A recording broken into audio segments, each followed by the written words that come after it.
Assalamualaikum warahmatullahi wabarakatuh. Dan inilah kisah pendeta Yahudi yang bisa meraih surganya Allah Subhanahu wa Ta'ala.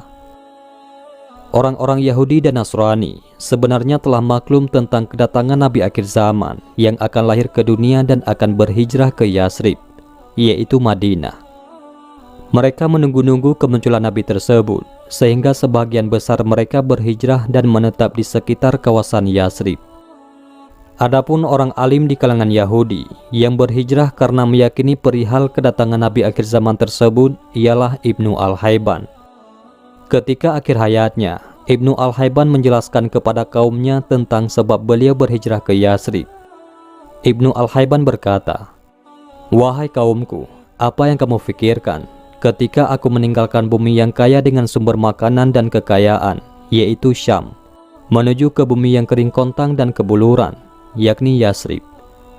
Kaumnya menjawab, "Kami tidak tahu, wahai Ibnu Al-Hayban."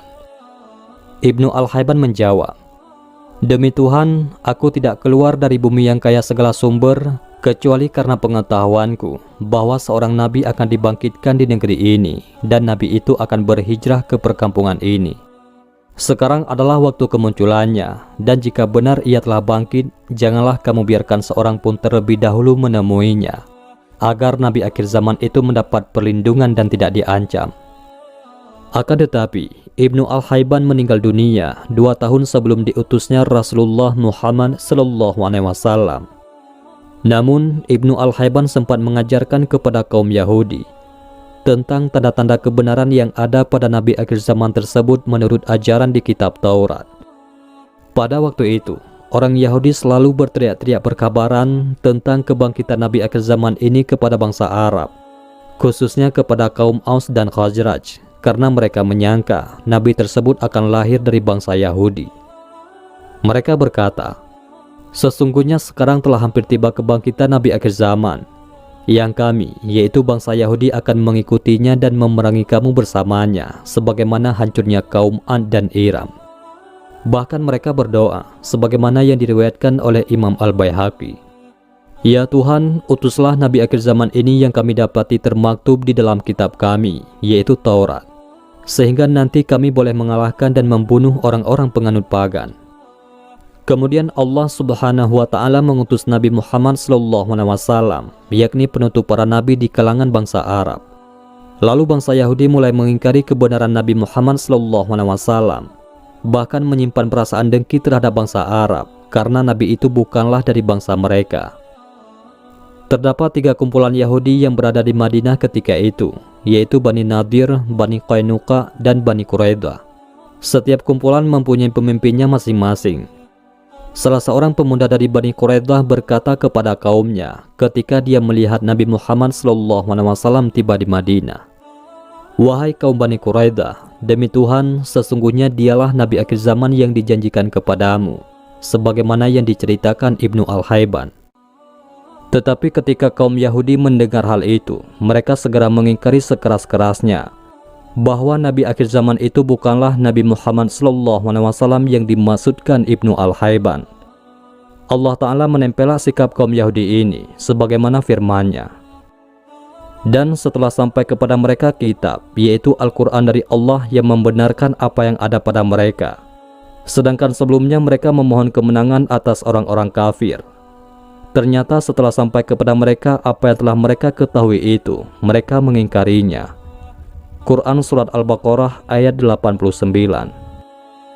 Sekalipun kebencian kaum Yahudi terhadap bangsa Arab begitu membara, tetapi di kalangan mereka ada juga yang memeluk Islam dan meyakini ajaran yang dibawa Nabi Muhammad SAW. Di antaranya ialah Al-Husain bin Salam bin Al-Haris yang dikenali dengan nama Abdullah bin Salam. Nama lengkapnya adalah Abdullah bin Salam bin Haris Al-Israili. Beliau juga dijuluki dengan Abu Yusuf Al-Israili karena masih memiliki jalur nasab dengan Nabi Yusuf bin Yakub bin Ishaq bin Ibrahim alaihimussalam. Nama aslinya adalah Husain. Kemudian setelah memeluk Islam, Nabi Muhammad SAW mengganti namanya menjadi Abdullah.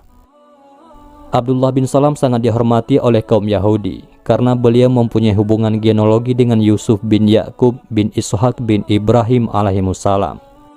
Abdullah bin Salam juga sangat dihormati oleh masyarakat Arab di Yasrib, karena beliau memang seorang yang memiliki akhlak dan pribadi yang baik. Sebelum beliau memeluk Islam, beliau merupakan rabai ataupun pendeta di kalangan Bani Kainuka yang memiliki banyak pengetahuan mengenai ajaran Taurat. Abdullah bin Salam sering mengajar di sinagogi dan menjadi rujukan kepada kaum Yahudi setelah kematian Ibnu Al-Hayban. Setelah memeluk Islam, beliau menjadi salah seorang sahabat Nabi yang bukan dari bangsa Arab dan bukan pula di antara orang yang awal memeluk Islam. Namun, keteguhan iman Abdullah bin Salam dinyatakan Allah di dalam beberapa ayat Al-Quran, yaitu di dalam surah Al-Ahqaf ayat 10 dan surah Ar-Ra'du ayat 43 yang turun berhubungan dengan keyakinannya kepada ajaran Islam yang dibawa baginda Rasulullah SAW. Katakanlah, bagaimana pikiran kamu jika Al-Quran ini yang datangnya dari Allah dan kamu mengingkarinya? Padahal ada seorang saksi dari Bani Israel memberi keterangan, mengakui sahnya kitab yang sama seperti Al-Quran. Lalu dia percayakannya, yaitu Muhammad adalah Rasul Allah. Sedang kamu dengan sombong, angkuh mengingkarinya. Sesungguhnya Allah tidak memberi hidayah, petunjuk kepada orang-orang yang zalim. Quran Surah Al-Ahqaf ayat 10. Berkatalah orang-orang kafir, kamu wahai Muhammad bukan seorang yang dijadikan Rasul. Katakanlah, cukuplah Allah menjadi saksi antara aku dan kamu, dan antara orang yang mempunyai ilmu Alkitab, yaitu ahli kitab yang memeluk Islam. Quran Surah Ar-Ra'du ayat 43. Dikisahkan pada awal keislamannya, ketika kabar kedatangan Nabi Muhammad SAW ke Madinah sampai di telinga Abdullah bin Salam. Abdullah bin Salam kemudian mencari informasi tentang siapa Nabi Muhammad SAW. Keyakinan Abdullah bin Salam bahwa Nabi Muhammad SAW adalah Nabi terakhir belum 100%. Untuk membuktikan kebenaran bahwa Nabi Muhammad SAW adalah seorang Nabi akhir zaman ataupun penutup para Nabi, maka Abdullah bin Salam ingin mengajukan 3 pertanyaan kepada baginda Rasulullah SAW. Pertanyaan yang hanya bisa dijawab oleh para Nabi atau orang yang mendapat wahyu dari langit saja. Abdullah bin Salam lantas bergegas pergi ke tempat perhentian baginda Rasulullah SAW. Setelah Abdullah bin Salam tiba di tempat pertemuan masyarakat Madinah dengan Rasulullah, lantas beliau mendengar nasihat pertama dari baginda Rasulullah SAW. Wahai sekalian manusia, sampaikanlah salam, berilah makanan kepada yang memerlukan, dan lakukan sholat ketika manusia sedang tidur, yakni qiyamul lail. Niscaya kamu dimasukkan ke surga dengan selamat. Hadis riwayat Al-Tirmizi. Sambil mendengar perkataan Rasulullah yang menjadi pesanan kepada masyarakat di Madinah, Abdullah bin Salam merenung wajah baginda SAW sedalam-dalamnya. Lalu ia berkata, demi Allah, sesungguhnya wajah ini, yakni baginda SAW, adalah wajah orang yang bersikap jujur, bukan wajah pendusta. Dia seorang yang mengetahui hal ihwal agama, menyampaikan pesanan Taurat, dan mewarisi ajaran para nabi. Demi Allah, inilah sifat Nabi akhir zaman, dan perkataan yang diungkapkan membuktikan kerasulannya, karena di dalam Taurat menyebutkan, perkataannya sebaik-baik perkataan, dan sesungguhnya dia memiliki pujian, dialah Muhammad yang mempunyai pribadi yang unggul. Abdullah bin Salam mempersiapkan diri untuk bertemu dengan Rasulullah SAW, untuk mengajukan beberapa persoalan yang membuktikannya adalah Nabi akhir zaman. Hal tersebut dinyatakan di dalam Sahih Al-Bukhari. Sesungguhnya aku bertanya kepadamu wahai Rasul Allah tentang 3 hal, yang siapapun tidak mengetahuinya kecuali seorang Nabi. Apakah awal tanda datangnya kiamat? Makanan apakah yang pertama dimakan penduduk surga? Dan apakah yang menyebabkan anak serupa dengan ayah atau ibunya? Rasulullah SAW terdiam sejenak. Kemudian Rasulullah bersabda, baru saja Jibril memberitakan jawaban kepadaku tentang 3 perkara tersebut. Abdullah bin Salam berkata, Jibril? Rasulullah SAW menjawab, ya, Jibril. Jibril itu adalah kalangan malaikat yang dimusuhi kaum Yahudi. Sambil baginda Shallallahu Alaihi Wasallam menyampaikan ayat 97 dari surat Al-Baqarah yang bermaksud, "Katakanlah wahai Muhammad, barang siapa menjadi musuh Jibril, maka ketahuilah bahwa dialah yang telah menurunkan Al-Quran ke dalam hatimu dengan izin Allah, membenarkan kitab-kitab yang terdahulu, dan menjadi petunjuk serta berita gembira bagi orang-orang beriman." Kemudian Rasulullah Shallallahu Alaihi Wasallam menjawab persoalan Abdullah bin Salam. Adalah awal tanda hari kiamat itu apabila munculnya api yang menghimpunkan manusia dari timur ke barat. Manakala makanan pertama penghuni surga adalah lebihan yang melekat pada hati ikan. Apabila memancar air mani lelaki mendahului wanita, maka anak yang lahir serupa dengan ayah. Sebaliknya, jika air mani wanita mendahului pula, maka anak yang lahir serupa dengan ibu. Setelah mendengar jawaban tersebut, lalu Abdullah bin Salam berkata, "Asyhadu an la ilaha illallah wa asyhadu anna Muhammad Rasulullah."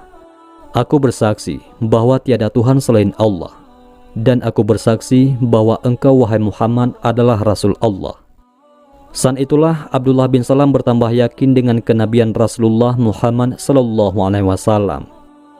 Kemudian Abdullah bin Salam kembali menemui kaum keluarganya, serta mengajak mereka untuk memeluk Islam, agama yang benar yang dibawa oleh baginda Rasulullah Sallallahu Alaihi Wasallam. Bagaimanapun, keislaman Abdullah dan kaum keluarganya telah dirahasiakan dari pengetahuan orang-orang Yahudi yang ada di sekitar mereka. Suatu ketika Abdullah bin Salam menemui Rasulullah karena ia dulunya dari kalangan Yahudi, dan ia berterus terang kepada Rasulullah Sallallahu Alaihi Wasallam tentang perangai kaum Yahudi. "Wahai Rasul Allah, sesungguhnya kaum Yahudi adalah bangsa yang gemar mengada-adakan kebohongan. Jika mereka mengetahui keislamanku sebelum diberitakan kepada mereka, pasti mereka akan membuat kebohongan atas diriku." Untuk membuktikan kebenarannya, Abdullah bin Salam bersama Rasulullah pergi bertemu kaum Yahudi untuk bertanya pendapat mereka berkenaan dengan Ibnu Al-Haris, yaitu Abdullah bin Salam.